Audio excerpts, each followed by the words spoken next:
goes this.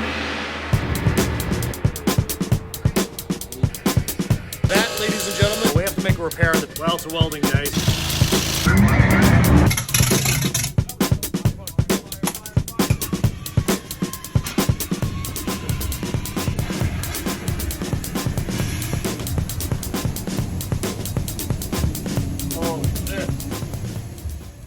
In 1978, Yamaha introduced the company's first four-stroke, four-cylinder motorcycle.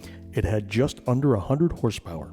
That may not sound like much today, but in 1978, it was the Hercules of production motorcycles. The XS 11 could hustle a quarter mile with high 11-second sprints at over 100 miles per hour, game-changing numbers for Yamaha, and a legend was born. When the XS 11 production ended in 1983, Yamaha had some changes in mind. Enter the FJ 1100, and later the FJ 1200. 130 horsepower, sporty yet comfortable ergonomics, a large fairing, excellent handling and brakes. Yamaha had created a market segment that lives on 47 years later. It's called sport touring.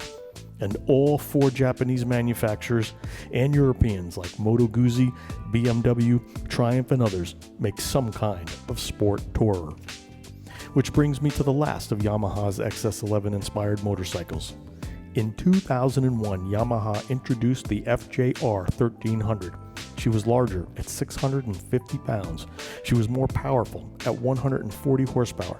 She was available with ABS, electronic suspension, sport and touring modes, electric windshield, heated grips, cruise control, and once again, a drive shaft.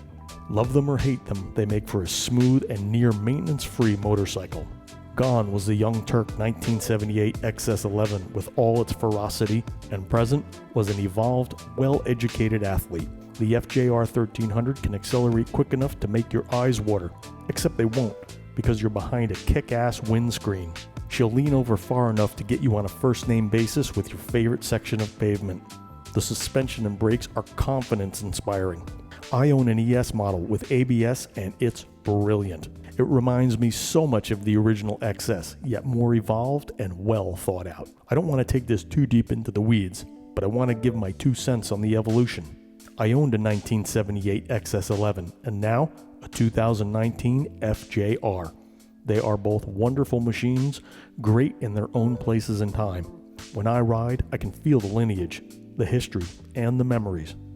And from the XS to the FJR, that phenomenal bloodline.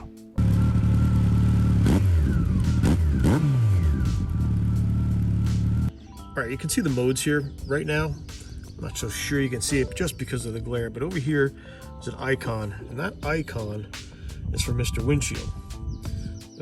Basically, that's the mode for windshield. You want to make it go up and down, click on that mode. Then you got a rocker lever, which is over here. Up, down, will make the windshield go up or down.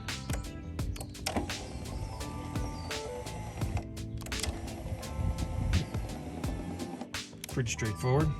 The next mode is, that would be your dampening. I have it on soft. I like it there. There's one other softer and there's a few more higher. And a few more higher seems like the ride's a little rough and just not comfortable, and I don't need it set up for blasting through the canyon, so soft it is. Heated grips. You got a couple different settings there. 1, 2, or 3. 3 gets pretty toasty. 2 and 1 are the ones I use mostly. But it's been a couple chilly days out here, and I did have it on 3 at least to get the party started. Now we got general settings. If you scroll through that, it'll give you different measurements like your overall mileage on your vehicle, the odometer, things like that. You can switch to kilometers, yada yada yada. And then we're back to windshield up. So there you go. Greetings, Earthlings. Today, tonight, whatever it is, I'm going to give you a little bit of an overview on my bike, this bike, the Yamaha FJR 1300. It's an evolution from long ago, from the XS 11 into the FJ 1100, FJ 1200, and then finally into the FJR 1300. Anti-lock brakes, shaft drive, 1300cc 4-cylinder engine, derived from the original R1, 140 horsepower. It's heavy, it's a little bit fat, 650 pounds, but with the bags and the electronic suspension, you know, ABS, traction control, and shaft drive, if I didn't mention it, electric windshield, heated grips, it's worth every bit of that 650 pounds. It's confidence inspiring on the road. If you drive it like a human being, you'll never get in over your head with it. It'll stop way more than its 650 pounds will lead you to believe. And the ABS, I mean, I've had to cycle it on once or twice, maybe more, and it's been brilliant every time. It's got 2 modes, sport and touring. The touring mode cuts throttle response. I'd like to say it cuts power. I don't really know that for sure, but I love using it in touring mode every once in a while because it runs a lot like a carbureted bike. And I mean, it's not as brisk as it is in sport mode, but it's a cool kind of retro feel to it. And even if it's not raining and shitty, every once in a while I pop it in the touring mode just because. So what I'm gonna do is, after I finish this little meet and greet here with the bike, with the mountains behind me in Rancho Santa Margarita, I'm gonna go back to the shack, upload this, and do a little commentary based on some of the footage that I shot around it, and maybe some more directly into the camera with me explaining what this thing is, what it does, how it does it, why it does it, why it was misaligned by a lot in the press, and there's a lot to that. There's better bikes out there, but this one just does so much so well that maybe it really doesn't have any bad habits, and that kind of puts it in a different category where maybe it's a little bland, or maybe it's a little, you know, it doesn't have some characteristic that stands out as awesome, but it does everything exceptionally well.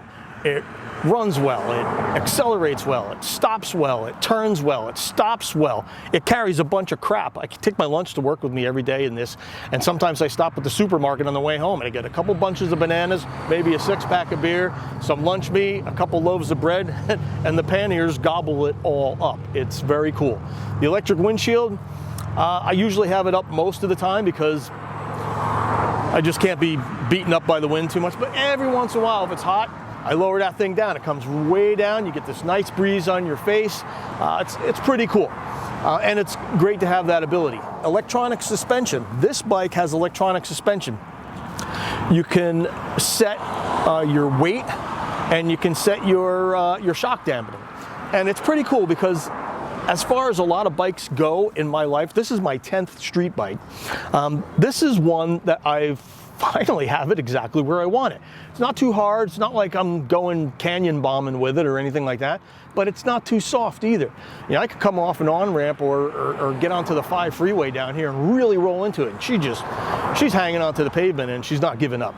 And that's what I like about it. I mean, I'm not real heavy, but older in life, I'm about 180 pounds now. So, I mean, that's nothing to sneeze at. Plus the 650 that it weighs coming to the party. It's cool. I like it. There's a lot to be said for it positively. I don't know. Yeah, I can't really say anything bad about it because it doesn't have any bad habits. I got 10,000 miles out of a set of tires, and I'll give them a quick mention. The Michelin Road 6 GTs. I had a flat in the front by the John Wayne Airport. That's like 15 miles from here. Pulled over to the side on the shoulder saying, oh man, I hope I can make it to the next exit. I got back on the bike, 5 miles an hour, 10 miles an hour, 15, 20, 25. Hey, it's hanging in there. Maybe I'll go for 2 exits and see what happens.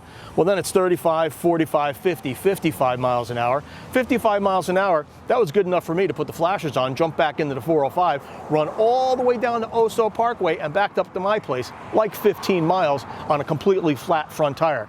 Michelin, way to go, man. I had to put a back tire on it just because I wore it out. And I put that same Michelin back there.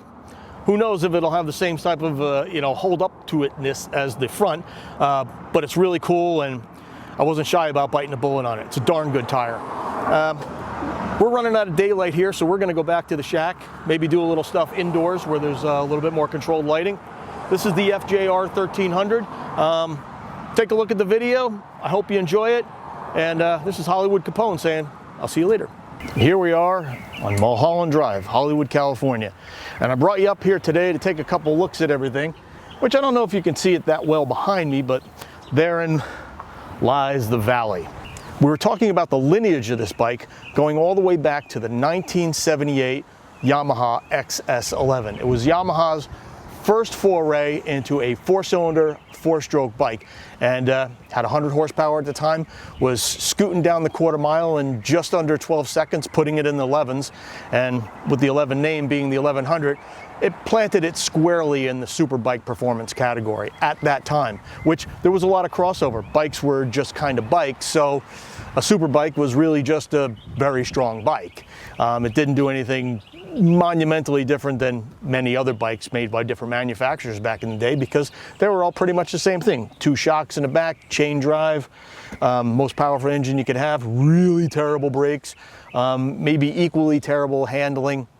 And when the XS came out, it had shaft drive, dual discs in the front, and a whole lot of performance. So without getting too much back into the XS, I want to take it through the lineage, the XS 1100, and then the FJ 1100, and then the FJ 1200, which different itself a little bit from the original XS. No shaft drive. They went to a chain for that bike, but definitely a sport touring bike with the best of them. And then that evolution eventually evolved into this, which is the FJR 1300. A couple stories I wanted to tell you about that lineage, because that lineage for me has ended with this bike, but began with the XS 1100. A couple quick stories about that bike. I was on the 10 freeway, heading east, again going to work. I had modified my helmet. I had put speakers in the helmet from Walkman headphones, and this is back in the day when a Walkman was a cassette player. So I'd stick the cassette player on my belt, I'd fish these headphones up into my helmet, put my helmet on, start my bike, go to work, and I'd listen to something cool all the way to work. This particular day, I'm listening to Soundgarden's Super Unknown. I'm on the 10 freeway, somewhere past Pomona. I'm not sure exactly where, but I remember Forest Lawn was around there, and I'm coming up over this hill. Mind you, I was going to work very early in the morning, 5-ish, 5:30, I don't know. And I'm hauling ass going east on the 10 freeway. And I'm coming up through that area of Forest Lawn and whatnot, and the sun's beginning to come up.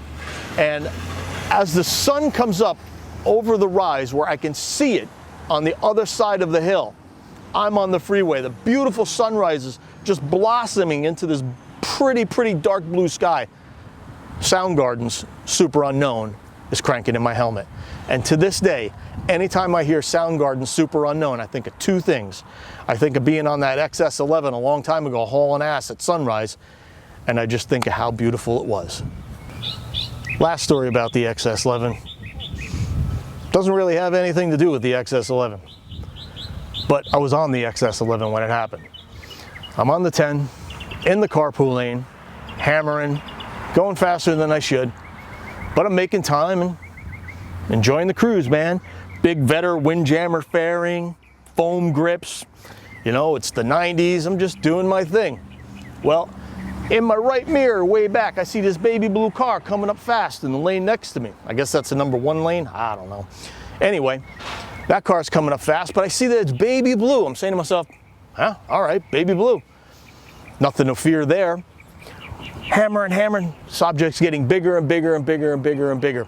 As it gains on me, I'm looking at it, I'm like, wow, that baby blue car is on a mission.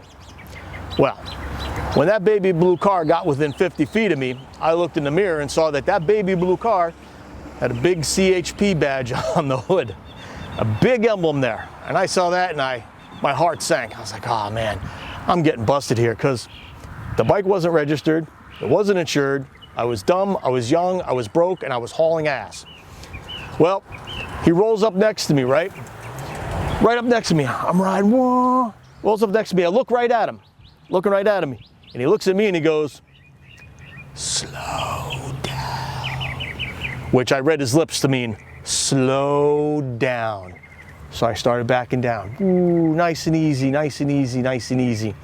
Until he went on, and that was the moment for me. CHP and a baby blue car telling me to slow down. So that's my FJR 1300, and that's my XS 11 story. from here in Hollywood, California on Mulholland Drive, looking out over the valley behind me. Thanks for taking this little trip with me. I know it's nonsensical and doesn't really mean a lot, but it's a cool bike, this one. And the one that preceded it was also a cool bike, which led me to this. And it's great to be able to be out here in the world, enjoying it, doing the things we do on bikes or cars or whatever it is we do, music, films, etc., etc., etc. And you know, life's short, just enjoying the ride. So enjoy the ride. This is Hollywood Capone from Live in the 55, and we'll see you next time. Hey guys, how you doing? One last little clip. I wanted to show you something pretty cool. This is Pink's behind me here on La Brea and Melrose, and great place to grab a hot dog. I figured I'd shout this out to Joe Ferry and my friend.